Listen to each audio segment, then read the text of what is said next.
I'm Christina. We're going to show you how to make some really delicious vegetarian meals with the help of Alistair, who we're going to meet a little bit later. By vegetarian, we actually mean no flesh foods, and this includes fish and chicken. There are two different types of vegetarian eating. The first type is vegan cooking, which doesn't include any dairy products such as milk, butter or cheese, or eggs. The other type of vegetarian eating is lacto-ovo vegetarian eating, and this does include dairy products and eggs. We're going to be using tofu in one of our recipes today. You might be surprised to hear that tofu actually isn't a dairy food, it's made from soybeans. It's a soybean curd. It's quite a bland food, so we're going to be marinating in soy sauce and then adding it to a stir fry instead of meat. The health food area is a great place to shop for vegetarian foods, and when you're choosing which foods to buy, check the nutrition labels carefully to make sure the foods are low in fat, low in salt, low in sugar and high in fibre. Well, that's all from me, so let's go and see how Alistair is going with the fruit and veggies.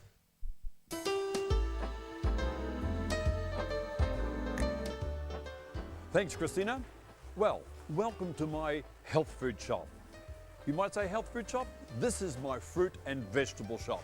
This is where you purchase lovely fresh vegetables and fresh fruit.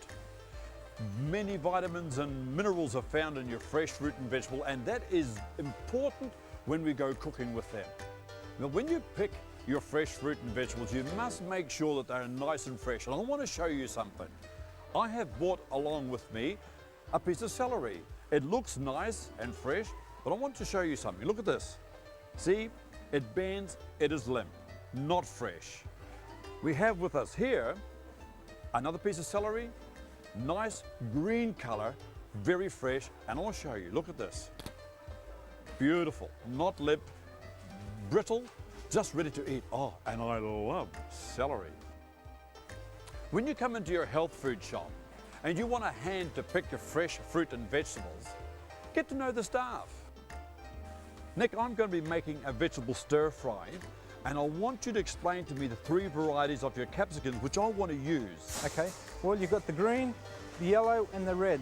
The red and green more suitable for stir fries, whereas the yellow more suitable for omelettes and salads. Great. Now, can you help me choose a nice green capsicum? Well, first of all, it's got to have a nice texture. Make sure it's nice and firm and no lines running through it. Okay? That's wonderful. Oh, I just love fresh capsicums with my stir fry.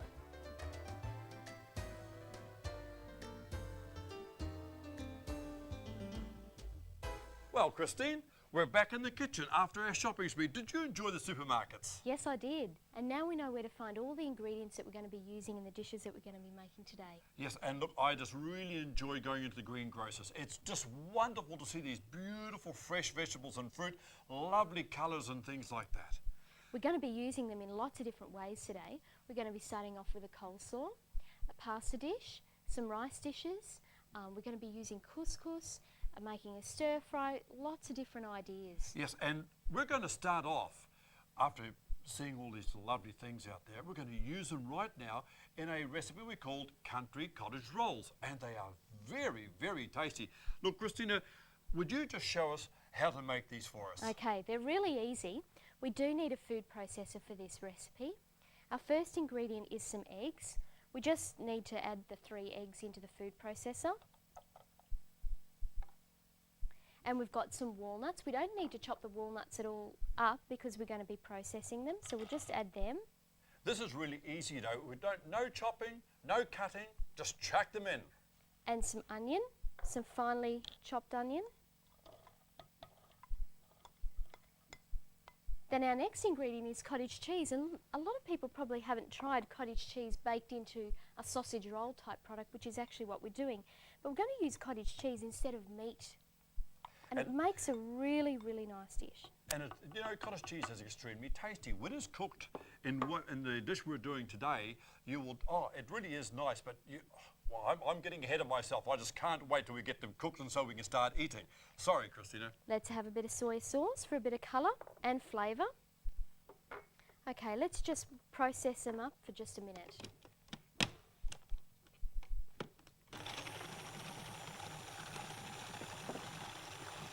Now you'll notice it's not taking very long. This took about 5, 6 seconds. That's all you need. Okay, now let's just put that in a bowl.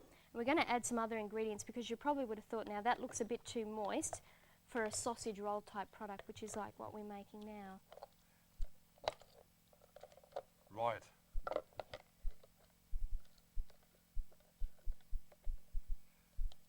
Right, we'll take this away out of your road.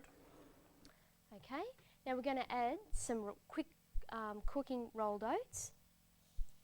Now they're basically just the traditional rolled oats that have been processed up to make them a little bit finer, which means that when we go to bake the product, they'll cook through really quickly so that the product won't be gluggy.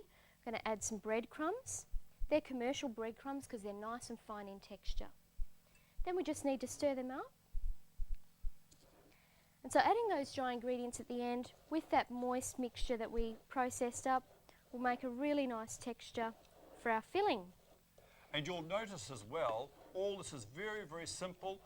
Not a lot of work attached to this, and so it makes it a very, very easy dish to make. These are really tasty and low in fat, a lot lower in fat than traditional sausage rolls actually. Exactly. Now, what are we going to do with this and what are we going to put it in? Okay, we're going to use puff pastry. Now there's a couple of different types of puff pastry that you can get. You can get puff pastry made with butter, and also we got the puff pastry that's made with canola oil. So we're going to be using 3 sheets in total for this recipe. Let's just cut each sheet in half. So I'll just show you one.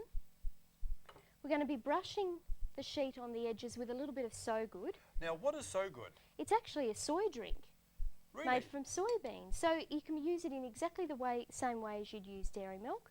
Okay, and this is a low fat, no cholesterol, no lactose? No cholesterol, but it isn't low fat because we're using the regular one. Right, there we are. So Good.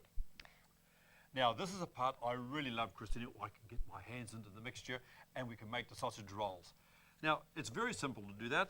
You just spoon the mixture onto the pastry, and you will notice as well, if you have a close look at that, it's not too wet, and it needn't be too wet either because it'll just make a mess. So dry like that, it's quite good. Oh, look at that. Isn't it just great? Now, I can put my hands into it. You form it into a roll, just like this. See? And that's very, very easy. It's quite even. Don't forget to push it out to the edges. And in fact, if you want to, you can add a bit more to it as well, just to make sure that you have a nice, even roll all the way through. And it's a little more on this side. Look at that. That's all we need. Then we take our pastry and we roll it just over like that. Okay? And there we have one sausage roll. Now, Christina, we can cook it like that, can't we? Yes, we can. We can cut it into whatever size we like. We can have bigger sizes to serve with dinner for vegetables, or we can cut it into little party size. And that's what we're going to do.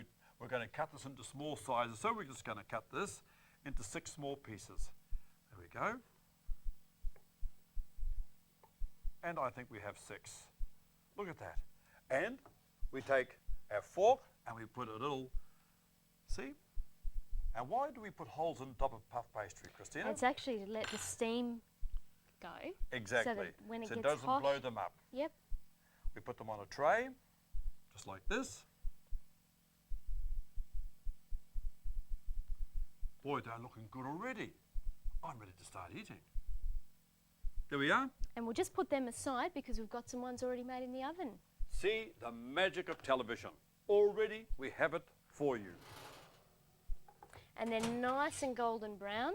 They take about 15 minutes in an oven that's about 200 degrees Celsius. And look, let me tell you something. The smell of these. It is really, really beautiful nice. and very, very tasty. Now look, that didn't take long, did it? It was a very, very quick way of doing it. It's not difficult. Certainly doesn't take any time.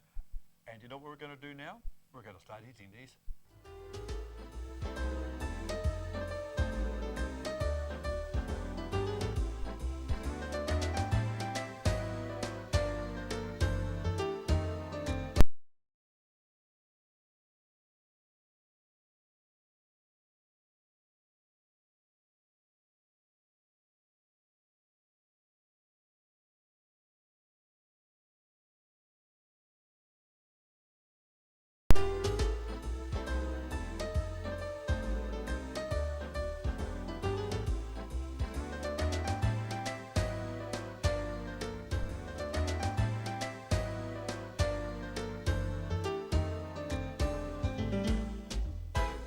Hello, Christina, how are you? We've just got a lovely dish we want to share with you today. Now, I know it might sound common. It is called almond coleslaw. But you know, when you consider having dinner parties and you want to just decorate your table with something sort of bright, and you think, oh, what am I going to use? You can use coleslaw, put it in a dish. Or you might say to yourself, picnic. What am I going to put in the sandwiches or bread rolls? Use coleslaw. Well, today we're going to show you a very simple way of making a lovely coleslaw. And Christina, you're going to show us how to make almond coleslaw. So can you tell us what we're going to do here? Okay, almond coleslaw is a variation of traditional coleslaw. The differences are going to be we're going to use almonds, which aren't a traditional ingredient, and we're also using some cucumber, which also generally isn't added to coleslaw as well. Christina, I just want to have a look at these different ingredients here. One that takes my eye particularly is this red cabbage. Now, can you explain to me the red cabbage? Why are we going to use this or look at this? Yep, we're not going to use it in our coleslaw today because it's not as readily available as green cabbage is, but we did want to show it to you because red cabbage actually has twice the amount of fibre as green cabbage has. So if you can access it, and if you like the taste and the colour variety that it brings, add it to your coleslaw instead of the green, or use a mixture of both. That's wonderful. Look, I have used coleslaw, red cabbage in the coleslaw, and it looks really nice. It does nice. look good. It does. Yeah. Now, Christina, we have lovely green cucumber. Beautiful. In coleslaw? Okay, yeah, it works really well. It's got a nice crunchy texture. We don't need to peel the cucumber either, so we just need to wash it really well and dice it up into little fine pieces. So we'll just add that in with our green cabbage.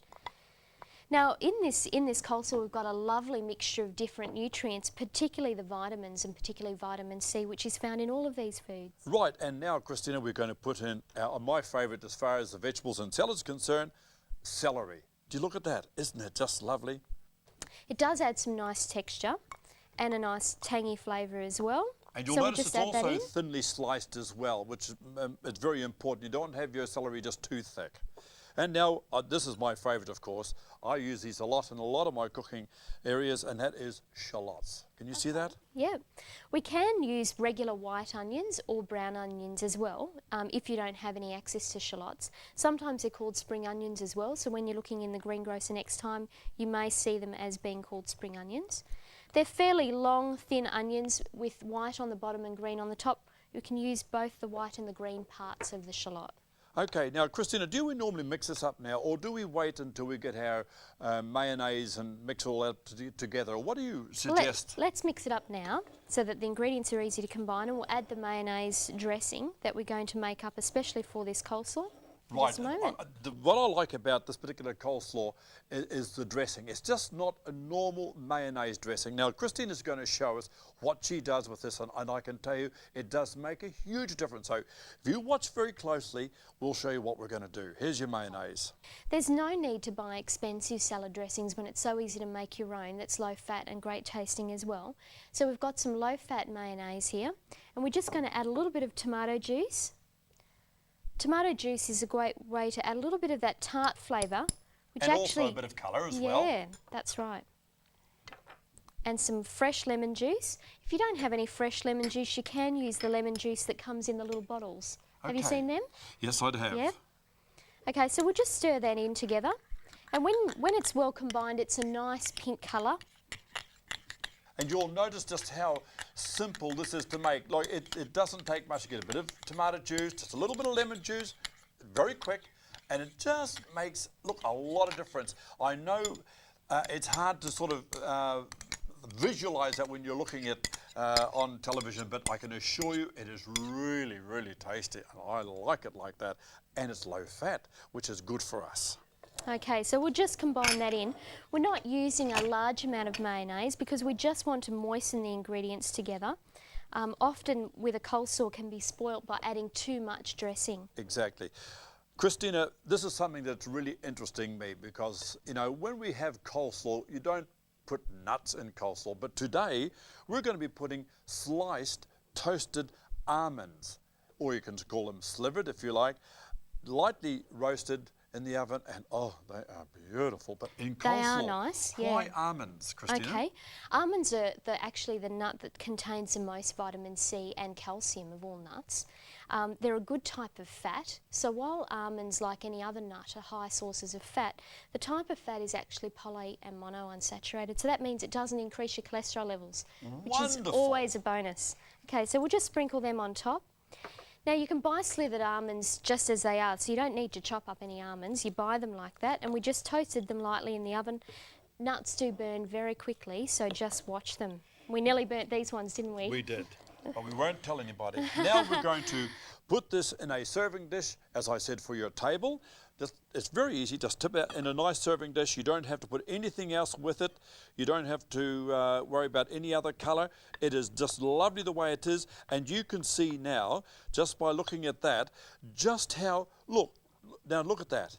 Isn't that just, oh, look, I just want to eat something right now.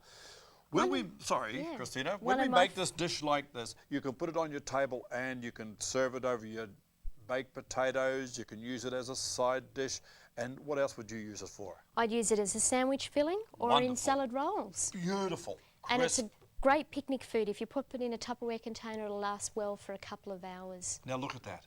Isn't that easy? Wasn't it simple? It didn't take us any time to do that. To prepare your vegetables beforehand just takes a very, very short time.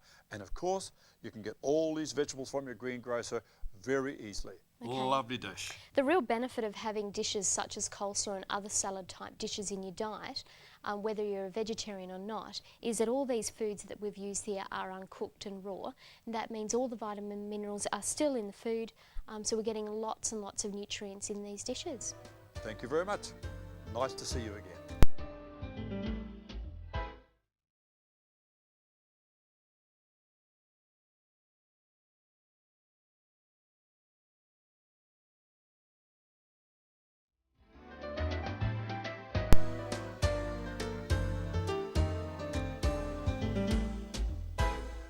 Alistair, our next dish is tomato and ricotta pasta. Yes, and it's a really easy dish to make. Just come a little bit closer, have a look what we've got for you, and you'll find how simple this is to make. Actually, pasta's becoming a really popular dish here in Australia and New Zealand, isn't it? It is. And I think one of the reasons why it is popular is because it is easy to make. I'm going to start off with oil already in the pan, heating up. I'm going to add to that chopped onions, and you'll see it's reasonably finely chopped, and we add that in. We're just going to saute those onions, are we? Yes, and again, when you saute the onions, you just allow them to go clear, and that's it, sauteed. Now, this is going to happen very quickly, and look at that. That's why pasta is so popular, because it's such a quick dish. It's healthy fast food. To that, we're going to add a can of tomatoes. Now, you can use fresh tomatoes if you want to, Christina, but when you do that, you need to skin them first and then chop them up reasonably fine.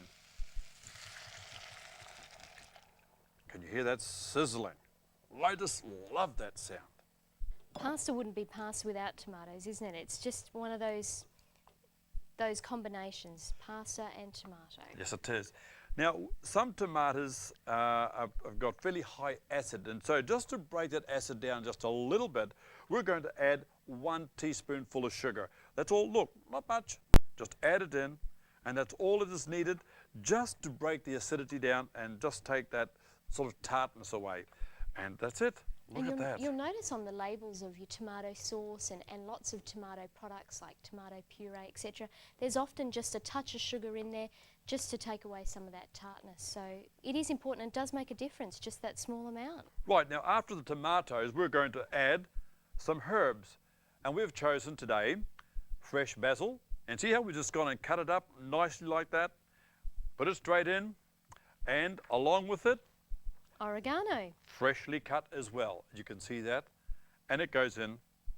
And we just mix that through like that. Then, once that is done, we're going to serve it with the ricotta cheese on the top. And the ricotta cheese is beautiful with this sauce. Ricotta cheese is a soft cheese, and it's actually quite low in fat. similar to cottage cheese. The hard cheeses like Parmesan cheese are very high in fat, so you know if a cheese is low in fat or not as to whether it's hard or soft. So this is an ideal one to use if you want the flavour of cheese without the fat. And it's very tasty as well. Yeah. What sort of pasta are you going to serve this over? Well, today we've chosen fettuccine.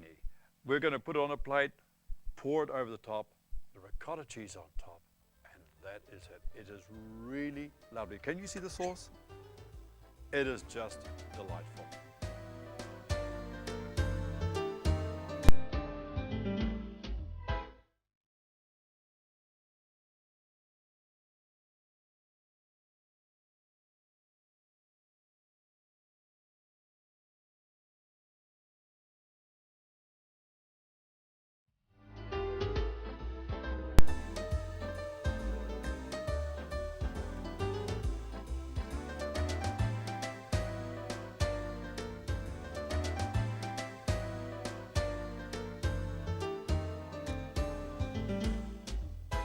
Our next recipe is a really interesting one. It's actually tofu balls in tomato sauce. And it's a very easy recipe again to make.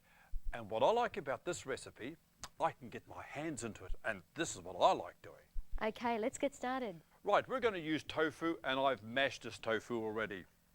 Now tofu's an interesting product. We've used it in another recipe. This time we're using firm tofu, which we also used before in the stir fry. But it's important to choose the right type of tofu because there's actually two different types. There's a soft tofu that pours out like mayonnaise, and then this firm type, which we've mashed up in this instance so that the texture holds together in the balls. Now, we're going to add to that onion. And again, we've just chopped the onion and we put it into the bowl. Very simple, not difficult. Yep, it is an easy dish. Got some freshly chopped garlic. I just love fresh, you know I love freshly chopped garlic. And I keep telling you, but we use it a lot, don't we? Yeah, we do.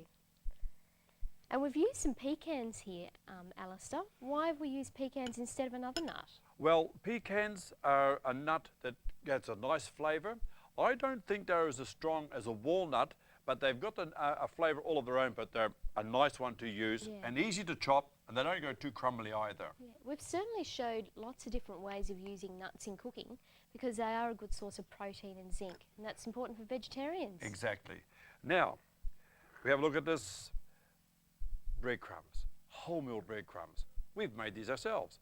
Very, very simply. You take a couple, 3 slices of bread slices and wait till the bread is a little old before you do this. If it's fresh, it'll just go into a big lump. But wait till it's a bit old, put it in the processor, press the button, and voila. Look what we've got. Lovely, lovely breadcrumbs. Not too fine. And we put that in as well. If you use commercial breadcrumbs in this case, they'd be too fine and the mixture would be too heavy. This makes it light and fluffy, doesn't it? That's exactly right. And we're going to help to bind all this together with some wholemeal flour, and don't very much, just about a tablespoon, and that's all we need. Yeah. And we drop that in as well. Now, if you don't happen to have any wholemeal flour in the cupboard, you can use just white plain flour. We're going to add soy sauce. And we've said before about soy, if you're on a low salt diet and you want to just, bring your salt back a little bit, have a low salt soy sauce. We put that in. We've got a freshly cut parsley. Now, we've talked about this before, haven't we, about the fresh one. We've got another lot here. In it goes. You could use freshly chopped chives in this one as well if you'd like to. Yes, you can, and it adds a little bit of flavour. I think you let your imagination just go a little bit here when we're making this one. Some herbs, and that's sweet basil, and it's dry. And all we do is mix that together. And look, it doesn't take much mixing either. And you notice we're not using an egg because remember we've used the flour to bind the ingredients and they will stick together really well. Now, it doesn't take much mixing. Now, as you can see, I've just done a bit, and that's it. It's ready. It's ready to go. Now, this is the part I like. This is where I get my hands into it. And I'm going to use a dessert spoon for this forming of the balls. Now, you can use a teaspoon if you want. You can use a tablespoon. It all depends what size balls you want to use. And I think we have different sizes just for maybe little kids or small eaters or big eaters. But this is what you do. Spoonful, get it together, just form it like this into a ball, and we set it on the tray. But before I do that, I get my brush, my oil, and I lightly, just like this, see, Now Could that's you- not difficult. Could you use a spray oil instead if you'd like to? You can, Yeah. yes. Now look, all I'm going to do, I'll do a couple, maybe 3. I'll just see how we go. Look, that's it. Don't overdo the rolling. Just They're make sticking sure. together really nicely too. Yes, and the tofu and the wholemeal flour just helps it do that. And you can see that that's not very difficult. Now, I've done 3. Can you see that? Easy, isn't it? Now, with the magic of television, and don't you often wonder how they do this so quickly? Let me show you. I put this under the bench because I don't need it anymore, and I go over to the oven, which is on, and we have already got in here, ready-made and cooked tofu balls. Wasn't that brilliant? Isn't that easy to do? Look at that. And, oh, the They do smell smell is good. wonderful. Can you see that? You can't see the smell, but you can see the balls, though, can't you? Lovely. Right, we're going to set that aside on a cloth on here, and we're going to make a tomato sauce that goes with these. Now, what we do, we get our pot, put it on the stove, turn the stove on, and in the pot we're going to add a little bit of olive oil. In it goes. Very It simple. is important to measure out your oil because often when you pour oil straight from a bottle into your saucepan, you tend to use too much. Yes, you do. And we're only using 1 teaspoon in most of these recipes. And you'll notice it's just enough to cover the bottom of your saucepan.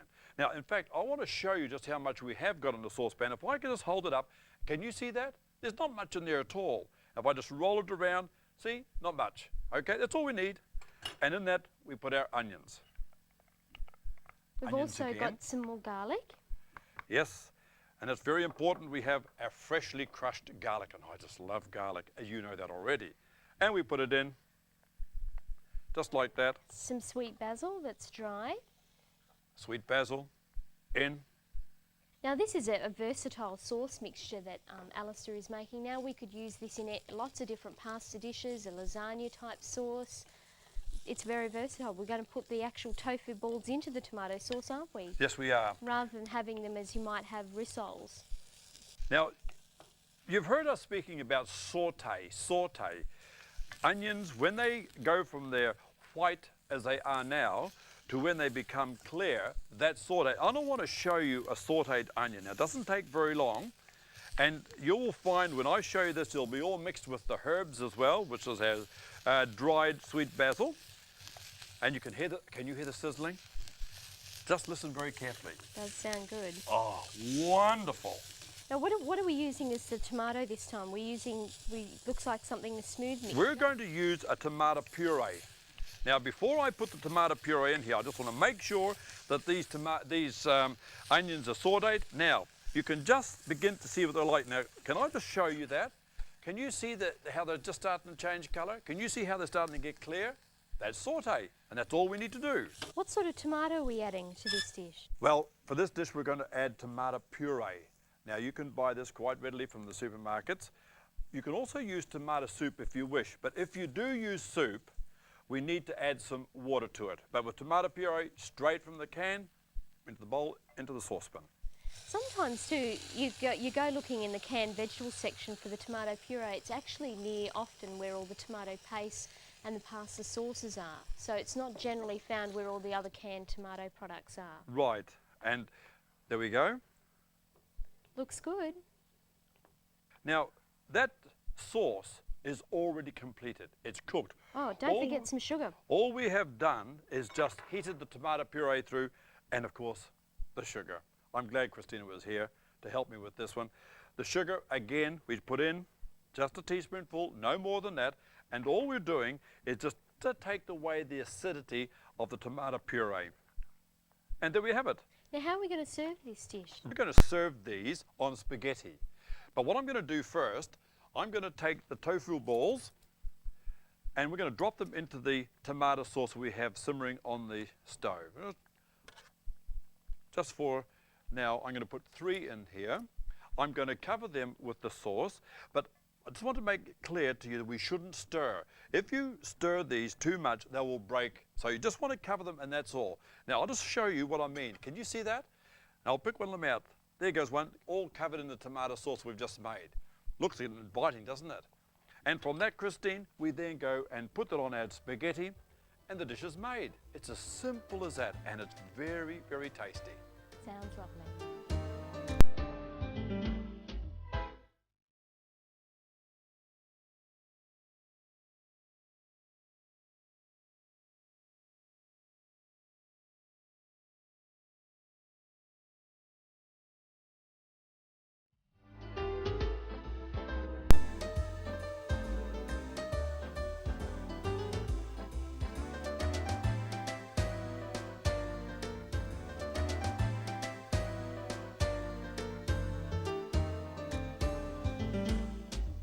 Well, we're back with another exciting dish called vegetable couscous with pine nuts. Christina, take us through this recipe and show us how easy this is to make. Okay, it is really easy. So let's start with our first ingredient, which is some freshly crushed garlic. We use a lot of garlic in these recipes, don't we, Alistair? Yes, and again, as we've said many a time, we need to use fresh. It's always the best, but if you want to use powdered or one out of a bottle, that's fine as well. We've also got some finely chopped onion that we're just going to saute. Now, Now, when we you're a talk chef, you know what a sauteing means. Ah, look, I'm glad you asked me that. A saute means just making the onion go clear. You'll see how it's white. When it gets cooked a little bit, it goes clear. That's sauteed, and that's when it's ready. That's when it's ready, yep. So we'll just we've got the heat up fairly high. And you can hear it sizzling. Now, this is what I've been waiting to talk about. Pine nuts. Can you see those pine nuts? Now, these are raw pine nuts. You can, if you wish, put them in the oven and just cook them a little bit till they're nicely golden roasted and they're nice and crunchy, and oh, they're lovely. But what I want to know is, where do pine nuts come from? Do they taste like pine needles, Christina? Oh, I hope not. No, they're actually the seeds of pine trees. We're just going to add a few of them there. They're actually the main ingredient of pesto, which you use on most of your pasta sauces. So most people will be familiar with pesto. Exactly. So just add them in there. They already smell really nice, don't they? They have a lovely aroma, pine kernels. And that is true because you can, oh, I can smell it now. Yeah, it does is smell really good. nice, really, really nice. Okay. Just add some water now. We're going to add water to this dish. Couscous is the ingredient that we're going to add last. So we'll just add some water, and that's what's going to actually rehydrate the couscous when we add it. Okay. Now that water doesn't need to be hot water, it can just be cold water, doesn't matter. We've just used a bit of warm to speed the process up. And we're going to allow that to come to the boil as well. Now we're going to add to this what? Some stock cubes for some flavour. Now you can get salt reduced stock cubes. We're using 100% vegetable stock cubes here. It is important to choose vegetable stock cubes that are only vegetable based, because some stock cubes contain a bit of beef or chicken extract. That's right. And a lot of them can have a lot of salt in them as well. So you can get salt-free stock cubes. Now, Or salt reduced. Or salt reduced, yes. If we use stock cubes, or when we use them, it's because we want to bring out the flavour. And it surely does. It just gives a bit of lift in there. Okay, our next flavouring ingredient is some dried basil. So we'll just add that in there. And of course you can use fresh if you wish. Yep, and we've also got some soya sauce. And again, if you're wanting to reduce the salt intake of this recipe, just use salt reduced soy sauce. Yes. Because soy sauce is quite high in salt. Now we come again to our vegetables. We're going to have 3 vegetables in this dish. We're going to use celery, carrot, and sliced beans, and all fresh. And we're going to add them to this dish right now. Yep. Let's start off with the celery, which gives it a nice crunchy texture. Also a nice colour. We've diced that up into small pieces. We've also got some finely sliced carrot, which you would just cut on an angle to make it a little bit interesting. When you cut your vegetables like this, Christina, I always like doing them sliced, because when you dish it up onto the plate, it looks nice. It does, looks really attractive, and people say, oh, that looks really, really nice. And all you've done with this cut your vegetables just a little bit different than normal. We've also got some sliced green beans. Now, if green beans aren't in season, they can be quite expensive, and it is important to choose vegetables that are in season, because we don't want these recipes to become expensive. Exactly. But you can use frozen vegetables as well, which is the same price all year round. And you know those frozen vegetables, they've got the mixture of like corn kernels, Yes. peas and carrots all in one. Quite a They're variety. quite useful as well. Yes, and when you use your frozen vegetables, don't forget, take them straight from the freezer into the pot. Yep. No thawing. You don't need to thaw them. It's great like that. Yeah. Okay, we're ready to add our couscous now because this is just about to boil. And what do we do? Do we the water to be boiling, or will this go lumpy when we put couscous in? No, couscous doesn't go lumpy at all, which is fantastic. As you can see, it looks similar texture to semolina, the fine grains. It does too. Yeah, so let's just add that in there, and that will rehydrate instantly, and you'll see this dish just thicken up in front of your eyes. And our mixture's just come to the boil. Let's just stir that through, and it's really colourful, isn't it? It is. It's really, really nice. And as I'm watching this being stirred, just only the moment we put it in here, it's starting to thicken already. So it doesn't take long from this point, and it's really, really a nice dish when you can serve it hot. Like, how else would you serve this dish? Okay, I'd serve it with a crunchy green salad beside it and some bread, or you can also have it as a picnic dish that can be served cold. You can serve it lots of different ways, but it's a great side dish. Okay, there we are. Another dish called vegetable couscous, and it was made without any fuss.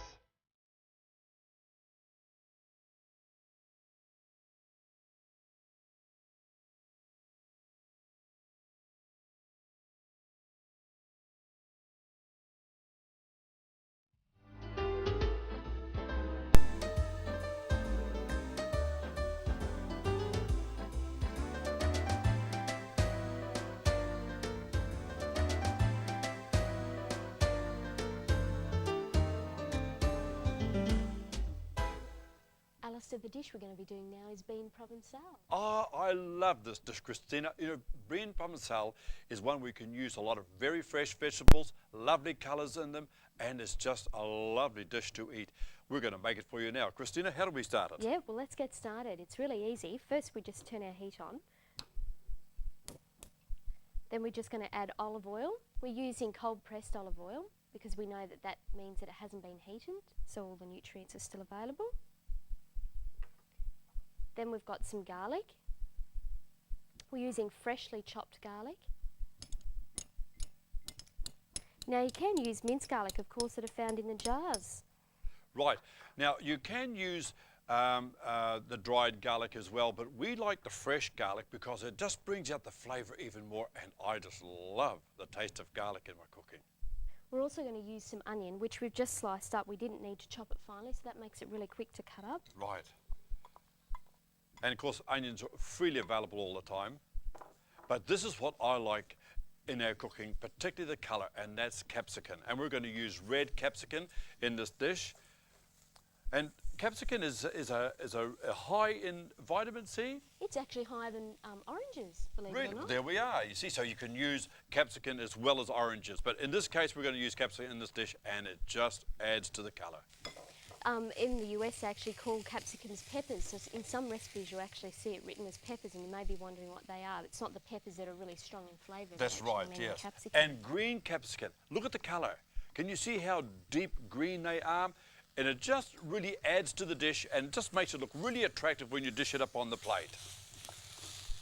Actually, all brightly coloured vegetables, such as capsicums, are really high in phytochemicals. And we do know that phytochemicals are actually have some health benefits for us. Good. Such as reducing the risk of some types of cancers.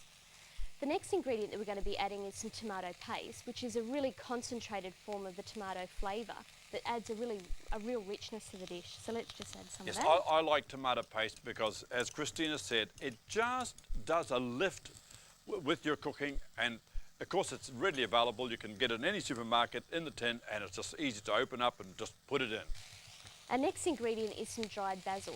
Of course, if you've got fresh basil at home, use that instead because my favourite is fresh. It's mine as well, Christina, and I'll tell you, when you're using fresh basil, it just gives you just a slightly different flavour than the dried basil. The dried basil tends to lose its flavour just a little bit. Yeah. So you use your fresh and you'll find it much nicer. Actually, the dried basil, sometimes you'll notice that when you go to use your dried basil or any of your dried herbs and spices, they don't have as good a flavour. Actually, they only have generally a 6-month shelf life, so that's something to keep in mind as well. Exactly, but this is my favourite, black olives. Now look at that. Aren't they beautiful? Now, I know some people don't like black olives, they don't like olives, but in this dish, it's really important to remember that there are other flavours going to be going through them. It mellows the flavour down a little bit, you still get the olives, and it does beautiful. Look good, doesn't Put them in. And we don't need to slice them either, so we just add them whole. Just drain the juice away, add them in. Okay, our next ingredient is going to be some freshly chopped parsley. There we are. Now this grows really easily in the garden, so it's something that you've got, it doesn't matter how much garden space you can have some fresh parsley growing.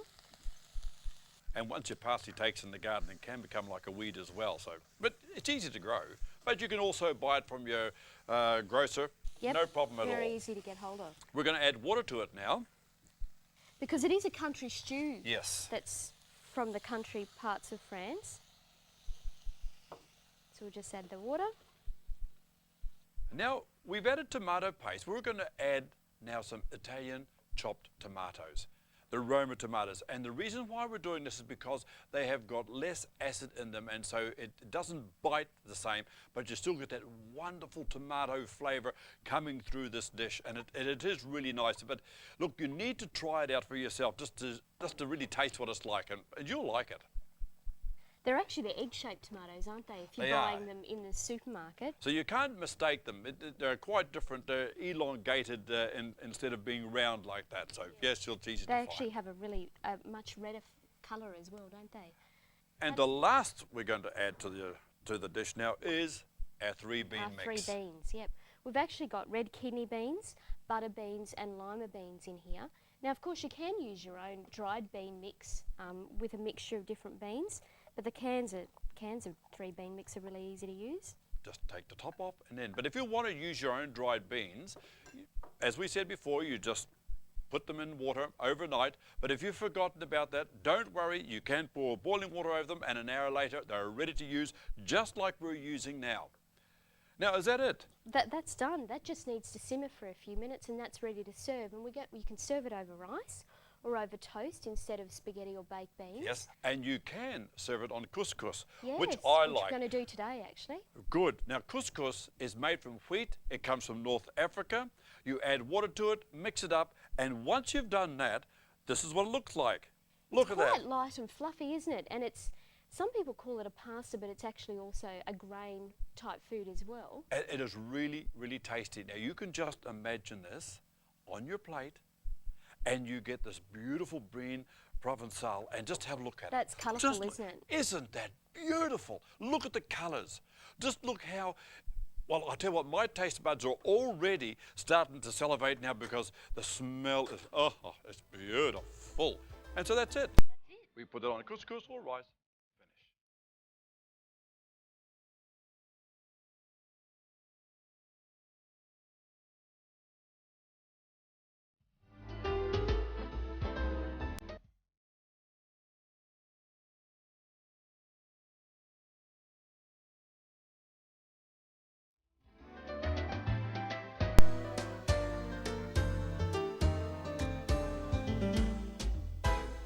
Soup, tomato and lentil soup, and you know what, Christina, it is my favourite. Well, it's my favourite as well. Really? So it's a winner.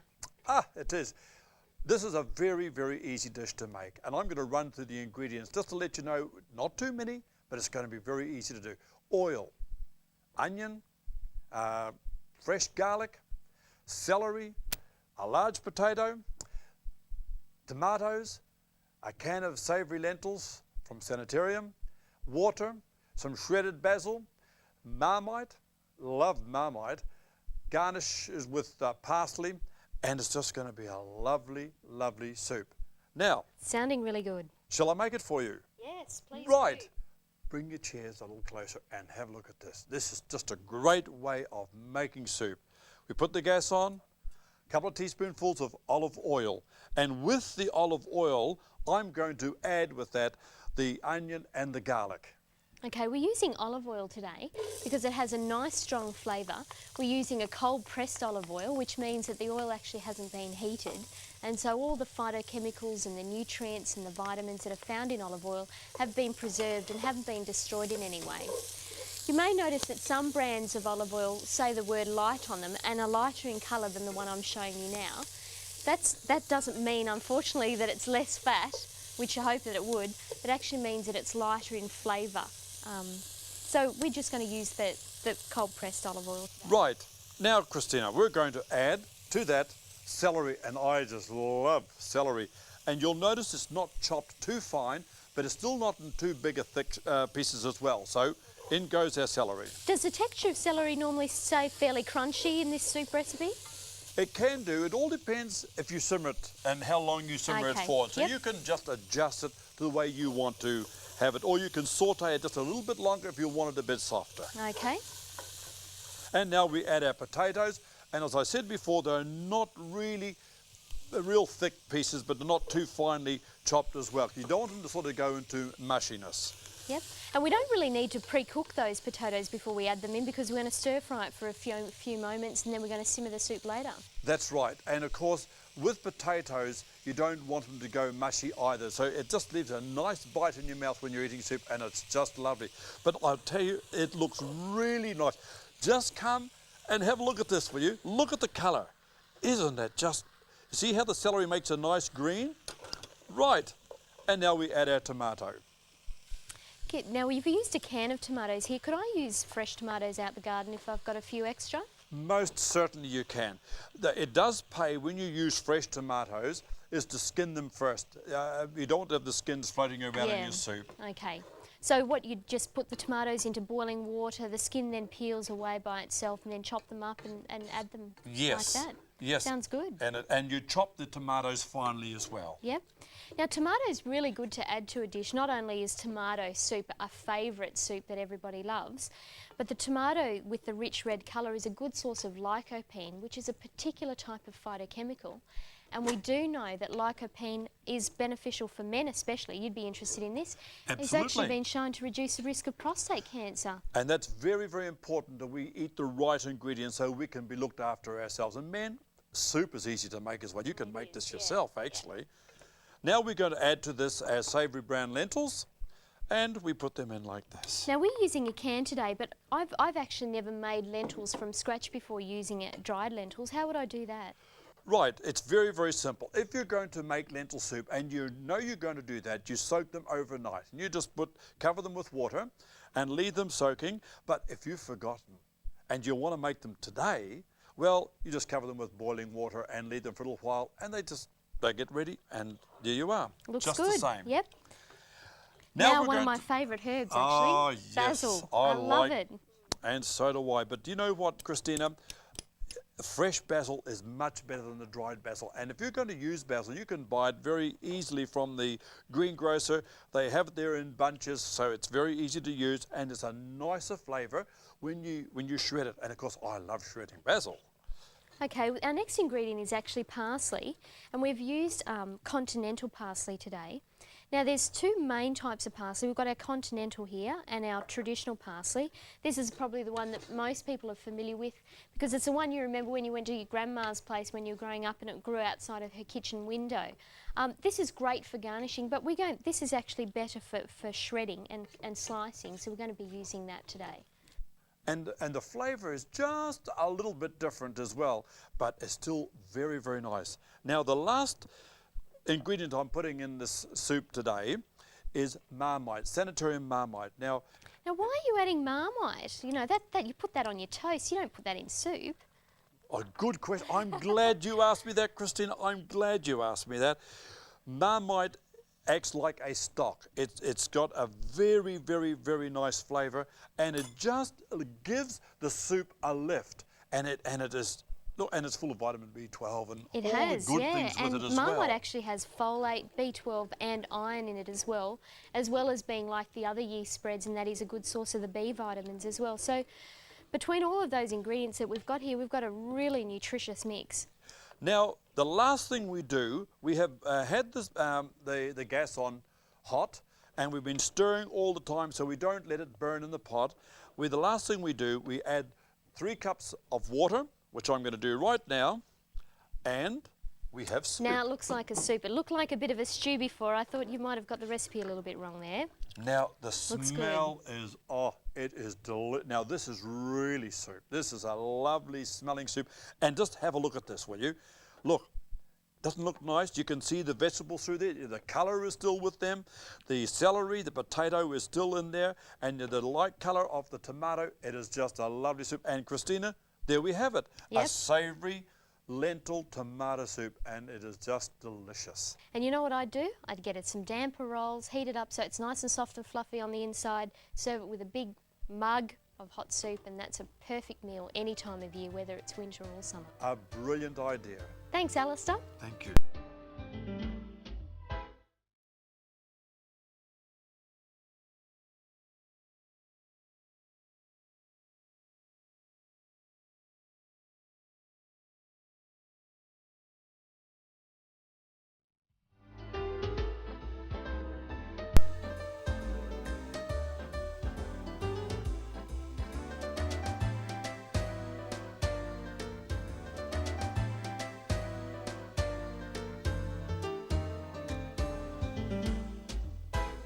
Christina, we have a wonderful dish here with just a slight hint of Southeast Asia, and I'm just so excited about this one, and it's so easy to make. It is, and it uses such a good range of vegetables as well. It is. Look, it's going to be so, look, just take note how easy this is going to be. You watch this. We put in some canola oil into the pan, and we need to have the pan medium to hot. We don't want to be too slow in the cooking, but be very careful. You don't get it over hot, of course. And with that, we put our onions in. Now onions, you notice that we haven't finely diced up the onions. We've actually just cut them into bigger slices. That gives a more authentic stir-fry feel, doesn't it? Exactly, and it looks much nicer with the slices. And with that, we're going to put in some freshly crushed ginger and garlic. Now look, I want you to have a look at the ginger. Can you see it on my right here? This is your crushed garlic, and the ginger just makes such a difference to this dish, and it brings out the flavours as well, and you get a hint of ginger when you're eating it. Oh, it's really, really nice. Actually, if people don't have access to fresh garlic and ginger, you can use the bottled, you know, that comes in the bottle, the little John West type bottles of garlic and ginger. And they just need to use, instead of using 1 clove of garlic, you just use 1 teaspoon of the minced garlic, and same for the ginger as well. And of course, it's a lot easier if you get it already done up for you. But yeah, I like cutting the fresh is really, really nice, and it's worth the flavour. Now with this, we're going to put in some tofu. Now Christina, can you tell us just what this tofu is and what has been done to it before we've got it? Okay, all right, tofu is actually soybean curd, and it's made in a similar way as you make cheese, but it's using soya beans. So it's quite a firm product. It's white in colour, fairly bland tasting. So a lot of people don't like tofu because it's so bland, but if you cook it well, it can be really tasty. And as you'll notice here, that it's actually brown in colour on the outside edges. That's because we actually purchase tofu that's pre-marinated, so we don't even have to worry about marinating. But if you can only get plain tofu, marinate it yourself in your favourite marinade. What's your favourite marinade? I like putting mine with Marmite. I just love, and a little bit of garlic, and sometimes I can add a touch of soy sauce, and that also brings up good flavour as well. I like a marinade that's got soy sauce, some pineapple juice, a little bit of garlic, and even a touch of lemon juice and a little bit of brown sugar. And you just leave the tofu in that overnight or for a couple of hours, and the flavour really soaks in. Now do this. Great. It doesn't look. We're going to add fresh mushroom. Yep. It actually adds lots of nice texture as well. It does, a little bit and of bite. You'll notice it's also thinly sliced as well. And then we're going to add a real bright colour in red capsicum. If we can't get red capsicum because it's out of season, we could use some julienne sliced carrots instead, especially if capsicums are too expensive as well. When we do the carrots, you must remember to cut them sort of thin because they do take longer to cook, don't they? Exactly, yes. Yeah. Doesn't that look, Christina, just look at that. Fantastic. Can you see this? Can you have a look at it? Can you see the colour? But wait, we've got to add more to it yet. My favourite. snow peas. What do you think of that, Christina? It is really the ultimate stir-fry ingredient, isn't it? And you don't need to cook it very much. You just want to cook them just enough, and so they're really brilliant green as well. Right, now while this is cooking and you're keeping an eye on it, we want to make a sauce, which we're going to make ourselves. It's a very, very simple sauce. You just watch what we're going to do here. Okay. We take a bowl, some water, around about half a cup of water. We're going to put in some corn flour. Corn flour. Tip it out like that. The corn flour is just used to thicken it. Okay. In some sort of thickening agents we use plain flour, but corn flour works really well in this situation. And with that we're going to add soy sauce. Now Christina, just let us know what you think about soy sauce. Okay. Soy sauce is a really good flavouring agent and part of the traditional Asian dishes as well. It is high in salt, so it's important to measure it out and just use the specified amount as specified in the recipe. That looks great. It does. Now we've mixed that, and you can hear the. Can you hear it? Can you hear the sizzle? Oh. Yeah. Now, can you hear that? Now, if you can't hear it, turn your volume up just a little bit, and you can hear what we're hearing. It is just really, really nice. Now that really is about enough. It only takes a couple of minutes. It's actually almost cooked, isn't it? It's pretty well ready to serve. Now I'm going to add to that this little sauce we have made. And we're going to do just a slight, now that's all it needs, just mix it around, not too much, just a little bit. And we're going to let that simmer now, because after a while we bring it to the boil and it'll start thickening. While that is happening, I'm going to go to the oven and I'm going to take out half a cup of roasted almonds. They should be ready. Look at this. Oh, they are ready. Just beautiful. Now you have to be careful with almonds because of the high fat content. They burn very quickly, so don't leave them for too long. Can you see that? Oh, don't they look lovely? Yeah. Now they say half a cup of almonds, but I put in just a bit more because I love eating hot roasted almonds. I better not take one now. I'll put it into the dish just like that. That's all you need to do. For vegetarians, Alistair, this is an ideal recipe because we used a meat substitute in the form of tofu. That's got a really good quality protein in it. Yes. And the nuts are adding the zinc, which you find in meat normally. So we've got a really good balanced meal here. And that's the beauties of stir fries, is you don't need to serve any other foods with them. This is a meal, this is it. Absolutely. And to finish this dish off, all we need to do is just let it simmer just a little bit, just a little, and we'll serve it either on a bed of rice or some hoking noodles, which is my favourite way of serving it. And if you haven't used these before, you just simply open the packet, because they're pre-cooked noodles, pop them in a bowl and pop some boiling water over the noodles, and then just separate them and just heat them through. So pop them on your plate and pop your stir fry on the top. It is a simple way of doing just something that's a little bit different, but let me tell you, it's finished. Look at that. That's quicker, Alistair, isn't it, than taking a frozen pizza out of the freezer and popping it in the oven. And people think that's quick and it saves them time, but this is actually quicker and it's better for you. It is. There we are, stir-fried vegetables. It is just with tofu, and oh, the smell is just, oh, look, the taste buds are starting to drool already. There we are, a lovely, easy, quick dish.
Hello and welcome to the world of vegetarian eating. I'm Trish Goddard and I must confess right from the start that I'm a vegetarian and have been so for 15 years. Vegetarian eating isn't just a trendy fad or a weird alternative lifestyle. For much of the world's population, it's just a normal part of their lives. Vegetarian eating has been around for centuries and it's growing in popularity. Oh yes, it is. Multiple research projects have shown the value of vegetarian diets. Prolongs life, increases the chances that we'll keep our weight under good control, decreases the risk of heart disease, improves fitness. Many reasons why a vegetarian diet is a valuable one.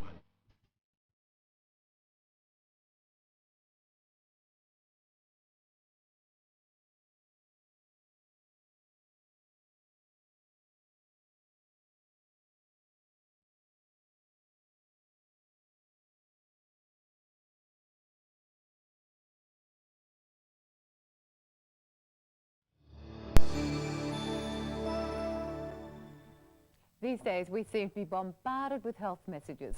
Lose weight here, try this diet. But whose advice should we follow? Here's Dr. Danielle Smith to tell us about a holistic approach. That's right, Ita. Instead of looking at just one aspect of health, here's a 12-part series that looks at the overall picture. What does it cover? Everything from coping with stress to eating smart, exercise, drugs, and that old favourite, weight loss. Each section has been written by a qualified expert in the field, so it's nothing to do with fads. Now this is the amazing part. If you call now, the health series will be mailed to you in 6 fortnightly episodes, all absolutely free. That's right, Ida. There's no charge whatsoever and no hooks. You don't have to sign up or commit yourself to a program. Why is that? Because it's a free community service from the Adventist Church. They've been running highly regarded hospitals for years. If you don't call for this, I'll be surprised. A 12-part guide to healthy living written by experts, and it's absolutely free when you call 1300 300 389. The sooner you start, the sooner you'll feel better and look better. Life's not a rehearsal. You owe it to yourself, you owe it to your family to call 1300 300 389 now.